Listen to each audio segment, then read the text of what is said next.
Hi மக்களே, இன்றைக்கி ஒரு அருமையான ஒரு ரெசிபியோடு நான் உங்களை சந்திக்கிறேன். இறால் துவையல் எப்படி செய்யலாம் அப்படின்னு நம்ம பார்க்க போகிறோம். அதுக்கு முதல்ல தேவையான பொருளை பார்த்துடலாம். சின்ன வெங்காயம் பார்த்திங்கன்னா ஒரு 12 சின்ன வெங்காயம் நம்ம எடுத்துக்கலாம். அது கூட பார்த்திங்கன்னா 4 பல்லு பூண்டு நம்ம சேர்த்துக்கலாம். சாதாரண நாட்டு பூண்டு நமக்கு போதுமானது. அடுத்து பார்த்திங்கன்னா தேங்காய் வந்து பார்த்திங்கன்னா ஒரு 4 கீத்த அளவுக்கு நம்ம வந்து தேங்காய் எடுத்துக்கலாம். ரொம்ப பெருசு தேவையில்லை, ஒரு சின்ன சைஸில் இருந்தால் போதுமானது. அடுத்து குச்சி மிளகாய் பார்த்திங்கன்னா நம்ம சுட்டு எடுத்து வச்சுருக்கோம். ஏன்னா சும்மா சாதாரணமாக போடுறத விட நம்ம சுட்டு குச்சி மிளகாய் சேர்த்தோம்னா ரொம்ப அருமையாக இருக்குது, ரொம்ப வாசமாக இருக்கும். அடுத்து பச்சை மிளகாய் ஒரு 2 சேர்த்துக்கலாம். நம்ம அதுக்கு மேலே சேர்த்தா கொஞ்சம் காரம் அதிகமாகிடும், அதனால் 2 போதுமானது. காரம் அதிகமாக தேவைப்பட்டால் நீங்கள் தாராளமாக எக்ஸ்ட்ரா சேர்த்துக்கலாம். அடுத்து பார்த்திங்கன்னா இறால் கூனி, இதான் ரொம்ப ரொம்ப முக்கியமானது நம்ம ரெசிபிலேயே. இறாலை வந்து காய வச்சு எடுத்துருப்பாங்க, அதான் இறால் கூனின்னு சொல்லுவாங்க. இது வந்து வறுத்து நம்ம வந்து பொடி பண்ணி எடுத்துக்கலாம். நம்ம பொடி பண்ணதுக்கப்புறம் பார்த்திங்கன்னா ஒரு சளிப்பை வச்சு நம்ம சளிச்சு எடுத்துக்கலாம். காரணம் என்னென்னு கேட்டிங்கன்னா, இறால் கூனியோட தோல் பார்த்திங்கன்னா சில இதில் அரைப்படாமல் இருக்குது. அதனால் பார்த்திங்கன்னா நம்ம சளிச்சு எடுத்தால் தான் வந்து இறால் தோல்லாம் வந்து பார்த்திங்கன்னா தனியாக நம்ம நீக்க முடியும். நல்லா அருமையாக அரைப்பட்டுருக்கு பாருங்கள். நீங்கள் வந்து கண்டிப்பாக வறுத்து அரைச்சா தான் அந்த ருசி உங்களுக்கு கிடைக்கும், வறுக்காமல் அரைச்சிடாதீங்க.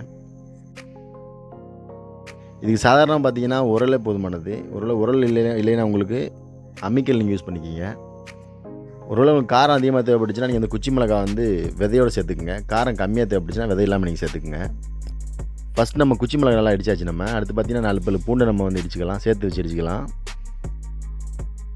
ஒருவேளை உங்கள் வீட்டில் வந்து அம்மிக்கல் உரல் எதுவுமே இல்லைன்னா நீங்கள் வந்து மிக்சிலேயே பயன்படுத்திக்கலாம், நீங்கள் அரைச்சி எடுத்துக்கலாம். நீங்கள் உரல் அம்மிக்கல் நம்ம பயன்படுத்துகிறப்ப கொஞ்சம் ருசி கூடுதலாக கிடைக்கும். அதுக்காக தான் வந்து உரல் அம்மி பயன்படுத்துகிறோம் நம்ம.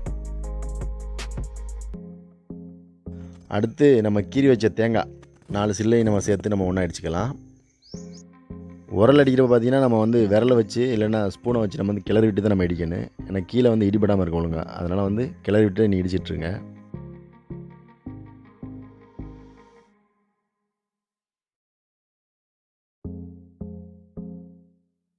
இப்போ பார்த்தா உங்களுக்கு தெரியும் நல்லா இடிச்சாச்சு நம்ம. இப்போ அது கூட பார்த்திங்கன்னா நம்ம எடுத்து வச்ச சின்ன வெங்காயத்தை நம்ம சேர்த்துக்கலாம்.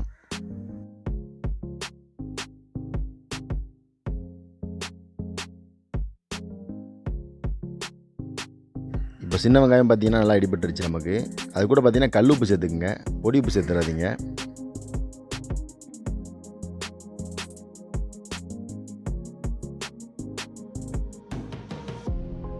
அடுத்து நம்ம காரத்துக்கு தேவையான பச்சை மிளகாய் சேர்த்துக்கலாம்.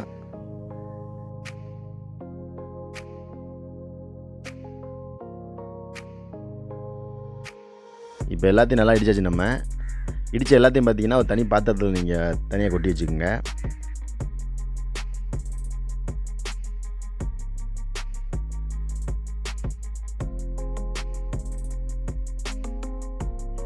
கொட்டின அந்த கலவையோட பார்த்திங்கன்னா நம்ம இறால் கூனியை வந்து வறுத்து அரைச்சி வச்சுருக்க இறால் கூனியை வந்து நம்ம சேர்த்துக்கலாம். 2 ஸ்பூன் அளவுக்கு சேர்த்துக்குங்க, அதான் உங்களுக்கு கரெக்டான அளவாக இருக்கும்.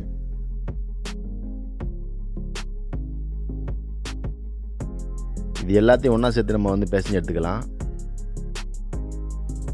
நீங்கள் ஸ்பூன் வச்சு பிசைகிறத விட கை வச்சு பிசைகிறது உங்களுக்கு ஈஸியாக இருக்கும்.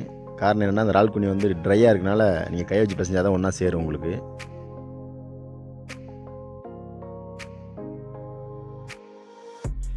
இப்போ பார்த்தீங்கன்னா உங்களுக்கு தெரியும் ரொம்ப சுவையான இறால் துவையல் நமக்கு ரெடி ஆகிடுச்சு.